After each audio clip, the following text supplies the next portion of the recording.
They thought we were insignificant, a young species confined to a single world in an unremarkable solar system. When the galaxy's predators came for our allies, they expected another easy conquest. But they never understood what centuries of conflict had forged within us. Humans don't just fight to survive, we fight to win. And when humanity unleashed its warriors upon the stars, the galaxy finally learned why even the void fears us. The silent invasion. The skies of Myria had always been a brilliant turquoise, reflecting the vast oceans that covered 70% of the planet's surface. Today, they were black with warships. High Commander Talon stood at the observation dome of Myria's last orbital defense station, his four hands gripping the railing so tightly his knuckles had turned pale blue. The station's sensors registered over 300 Vex Dominion vessels, their angular black hulls absorbing rather than reflecting light, a void crawling across Myria's atmosphere. "Report," Talon demanded, his voice steady despite the dread coursing through him. Lieutenant Vala's voice quavered as she responded. "The orbital defense grid is down to 38% capacity. Ground shields are holding but weakening under sustained bombardment.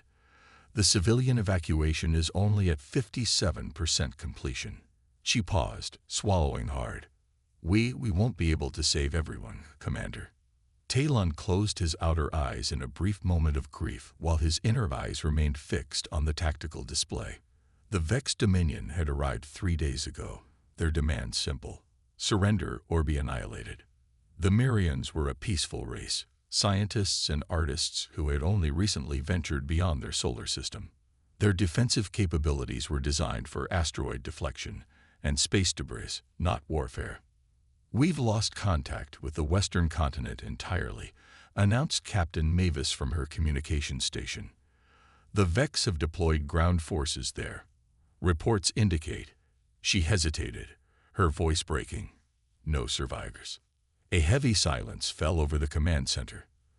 The Myrians had tried everything: diplomatic channels, emergency distress signals to neighboring systems, even offers of resource concessions. The Vex simply continued their methodical annihilation. The Vex Dominion was a nomadic warrior civilization that survived by conquering resource-rich worlds. They had appeared at the edge of Myrian space less than a standard week ago, and their attack had been relentless and precise. The Myrians never stood a chance. "Commander," Vala called, her voice suddenly alert. "We're receiving a transmission. It's not on any known frequency." "The Vex?" Talon asked, turning sharply. "No," Vala said, her brow furrowed in confusion. "The signal isn't originating from any of the Vex vessels. It's coming from empty space, approximately 3 light minutes from our position." "Put it through," Talon ordered, a faint flicker of hope igniting within him. At first, there was only static, but then a clear voice cut through, speaking in perfect Myrian. "Attention Myrian Defense Forces. This is Admiral Helena Chen of the United Earth Fleet. We have received your distress signal and are responding. Stand by for immediate tactical support. Do not, I repeat, do not surrender." The command center erupted in confused chatter. Earth. Humans. The Myrians had only discovered evidence of human civilization in their deep space observations. There had been no direct contact, and certainly no alliance or treaty. How had they intercepted a distress signal? How did they speak Myrian? "Commander," Vala shouted, her eyes wide as she stared at her sensor readouts. "Multiple objects entering Myrian atmosphere at extreme velocity. Thousands of them." Talon rushed to the main view screen as it switched to show the planet's surface. What he saw defied explanation. Streaks of brilliant light tore through the atmosphere.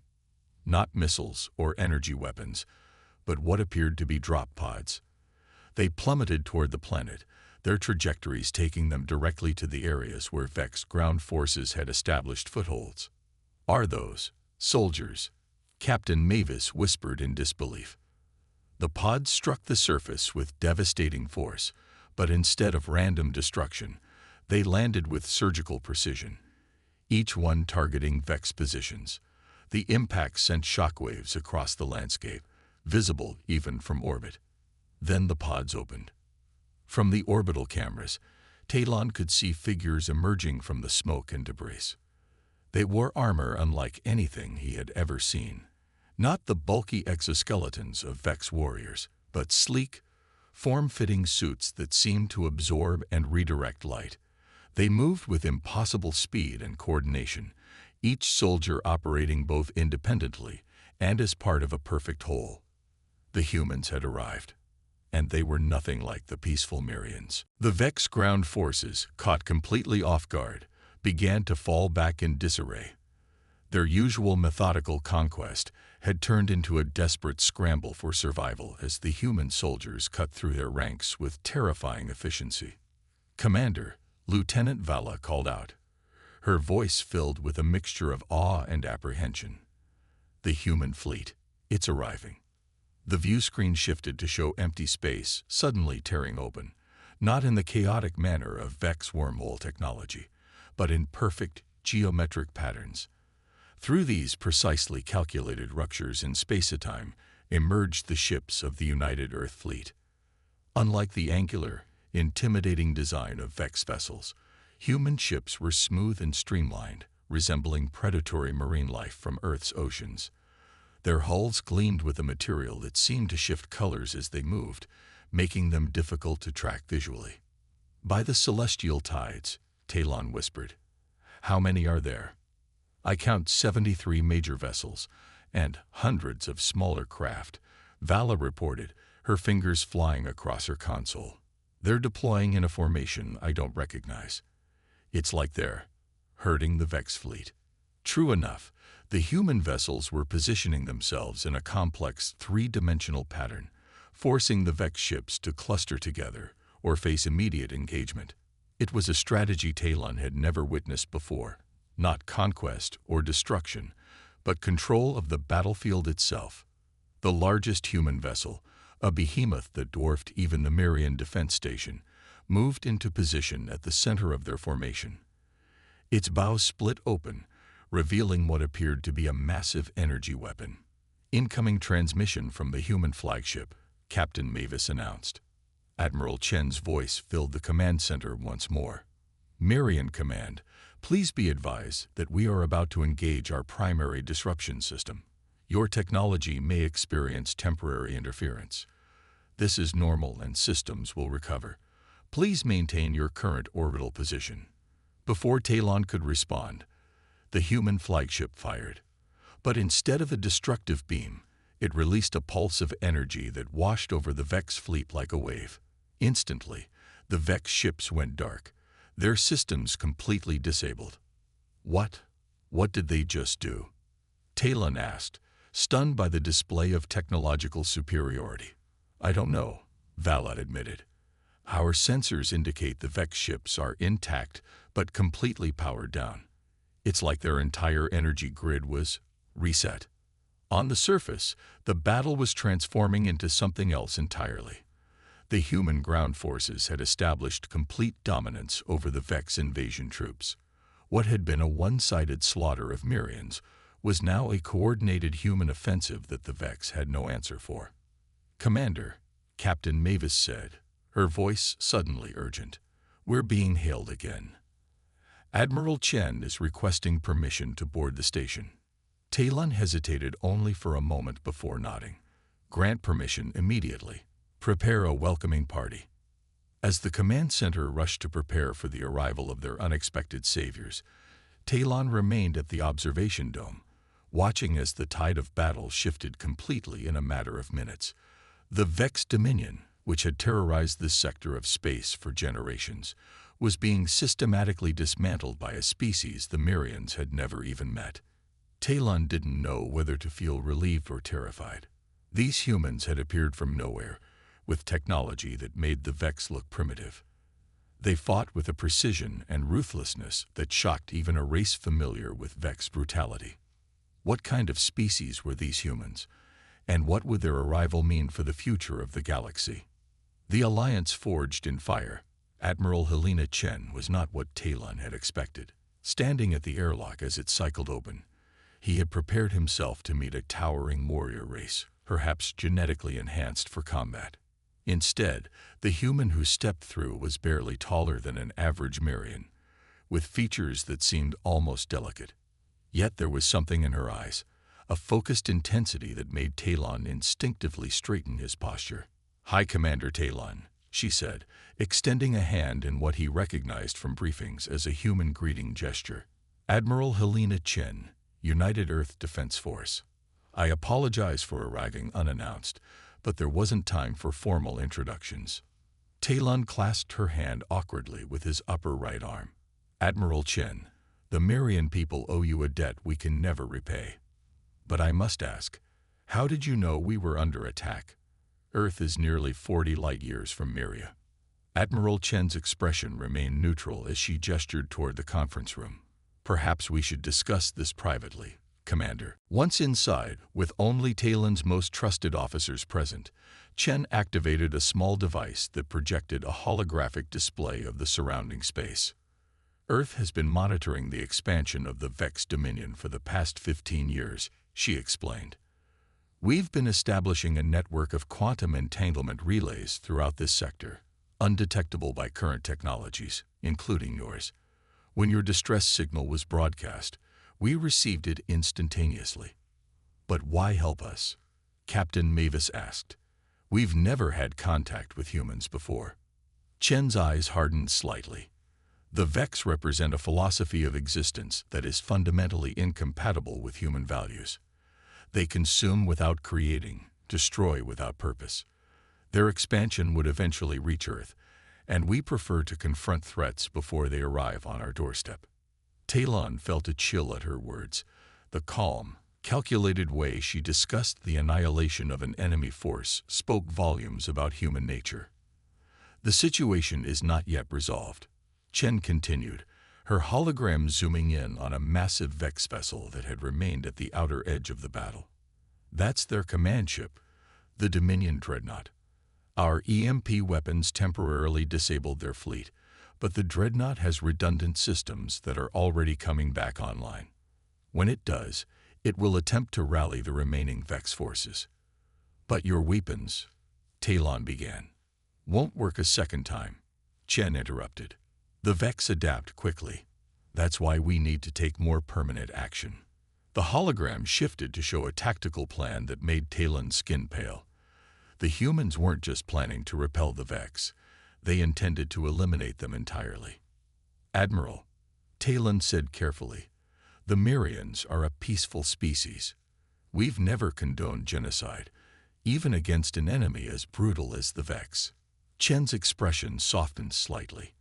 "We're not proposing genocide, Commander. We're proposing neutralization of a threat. The Vex command structure is hierarchical and absolute. If we capture or eliminate their supreme commander, the remaining forces will retreat to regroup.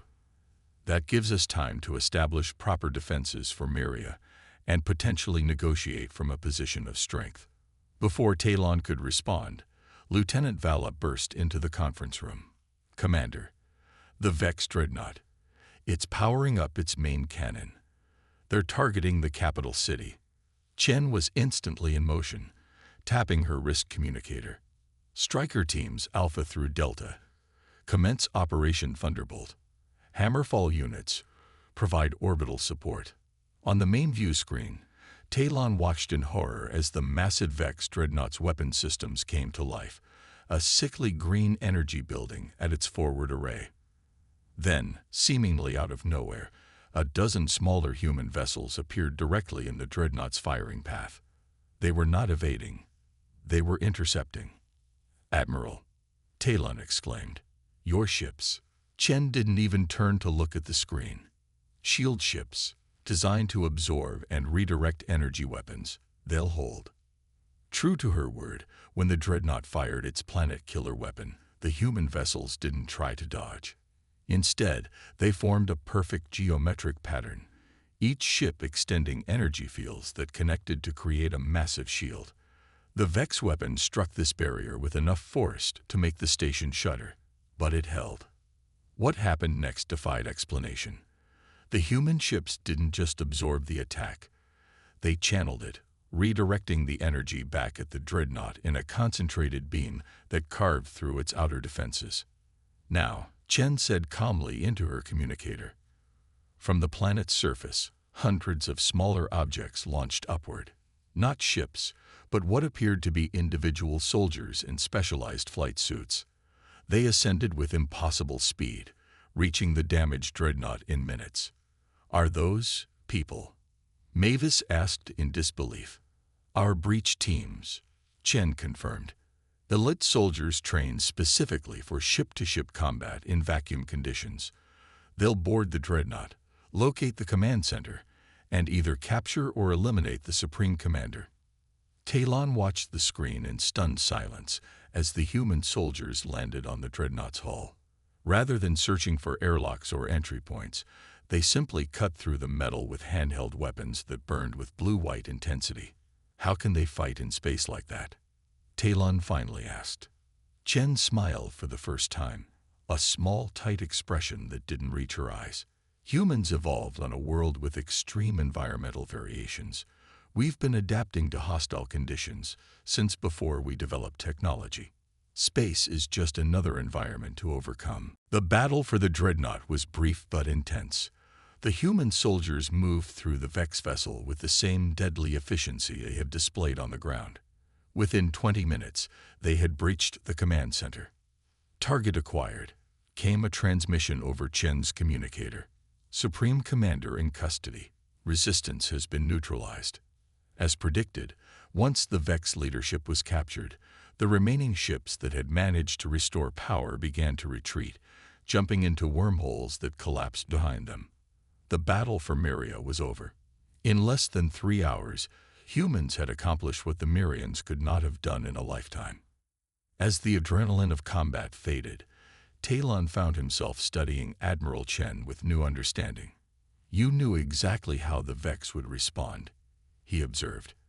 "You fought them before." Chen nodded slightly. "Not the Vex specifically, but similar threats.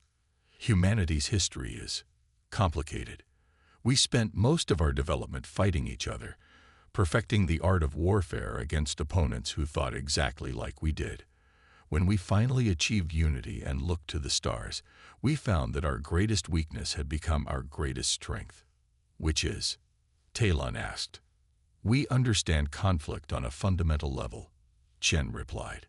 "We know how to fight opponents who are stronger, faster, more numerous, or more advanced than we are. We've been doing it since we first picked up stones as weapons." As they spoke, human and Myrian medical teams were already on the surface, treating the wounded and beginning the reconstruction effort. The humans worked with the same focused efficiency and healing that they had shown in combat. "What happens now?" Talon asked quietly. "Will you leave once the immediate threat is gone?" Chen turned to face him directly. "That depends on what the Myrian government wants. Earth is offering an alliance, protection in exchange for cultural and technological exchange. We believe there is much our civilizations could learn from each other." Talon thought about the implications. The Myrians were scientists and philosophers, creators and explorers. The humans, it seemed, were warriors born, protectors with a capacity for violence that was as impressive as it was terrifying. "And if we refuse?" he asked, testing. Chen's expression remained neutral. "Then we leave in peace, with the hope that our paths cross again under favorable circumstances. Earth does not conquer, Commander. We defend ourselves and those we consider allies." In that moment, looking into the Admiral's eyes, Talon made his decision. The galaxy was more dangerous than the Myrians had ever imagined, and they had been lucky.